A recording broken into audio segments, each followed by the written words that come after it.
Hello guys, gals, and non-binary pals. This is STEM with Steph, and my goal today is to help you all understand the different physical states on a particulate level.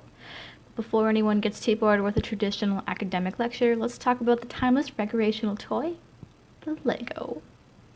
Well, most of us grew up building things with Legos. They're small plastic bricks that can be stacked and connected to form structures, sculptures, houses, crowns, swords, animals, basically anything you could possibly want to build. A builder can vary the colors and sizes of the Legos used and the orientation that the Legos are put in to change whatever it is that the builder wants to create. Now, I didn't just ramble about Legos because the company paid me, although if Lego company would like to sponsor this, I wouldn't mind being paid. Or because I love Legos, because personally I actually like Lincoln Logs more. But it just so happens that Legos make a really good model for demonstrating the nature of particles within chemistry.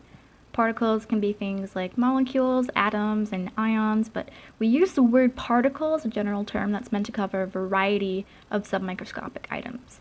Kind of like how the term Lego can mean almost any size and any color plastic brick, not just one specific type of Lego. Just like Lego bricks, particles can make up larger collections and structures so that we're able to have things like steam that can cook your vegetables, or the rubber lining in my favorite Doc Martens, chlorinated swimming pools, and even the technology that you're using right now. As you've already learned in school, the identity of a particle or a substance is why we can have so many different forms of matter. However, why a single substance can exist in different states, like why we can swim in water, but walk, or in my experience slip, on ice is due to the arrangement of its particles. You've probably already learned about physical states at some point in your adolescence, but you didn't learn the full truth. The three classical phases that most schools teach are the solid, liquid, and gas states.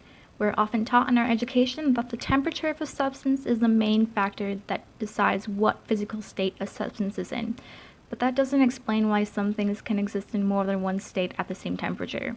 Going back to a water example, if I had a glass of water that was sitting outside for a few hours, there would be two states of water present, the liquid in the glass and the gaseous water particles in the air. The temperature of the two states of water are the same, so what is the difference between the air in the glass and the water in the air? The answer is the arrangement of the particles. The particles in the liquid water have less empty space between them than the particles in the gas state. This means that the gaseous water particles are farther apart and are not able to get close enough together to form into liquid droplets. The gaseous particles will have more energy since more energy is required to get to a higher energy state. Imagine you're a particle. If you're a gas particle, you want to maintain your own little territory, so you need energy to bump away any other gas particles from invading your space.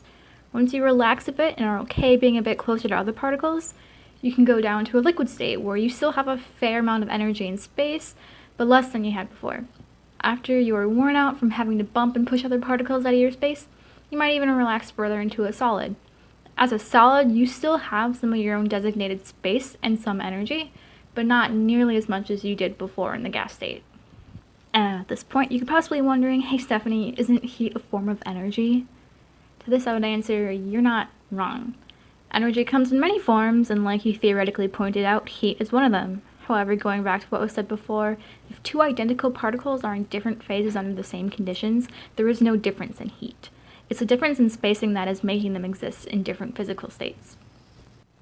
Before we run out of time, let's do a quick recap of what was covered today. To start off this episode, we learned that particles are basically the Legos of the real world. Different kinds of particles and different arrangements of particles make up all of what we encounter in the universe. Isn't that great? We then discussed how the arrangements affect what physical state or phase that a particle is in. Gaseous states have more energy, so the particles will bump into each other to maintain a larger space for themselves. Liquid states have less energy than the gas states, but they still have enough energy to bump into each other a fair bit. Solid states have the least amount of energy out of the three states, and their particles will have the least amount of space to bump into other particles. What determines a particle's physical state is the particle's energy and how much empty space that exists between the particles. Higher energy states tend to have more space, while lower energy states have less space. If you like this episode of STEM with Steph, please share it with someone to spread the knowledge of STEM. I'd like to thank Ben Sounds for the royalty-free music that I've borrowed, and the people who've helped me edit and make this. And I'd like to thank you for listening. I'll be back soon with a new episode. Till then, stay curious.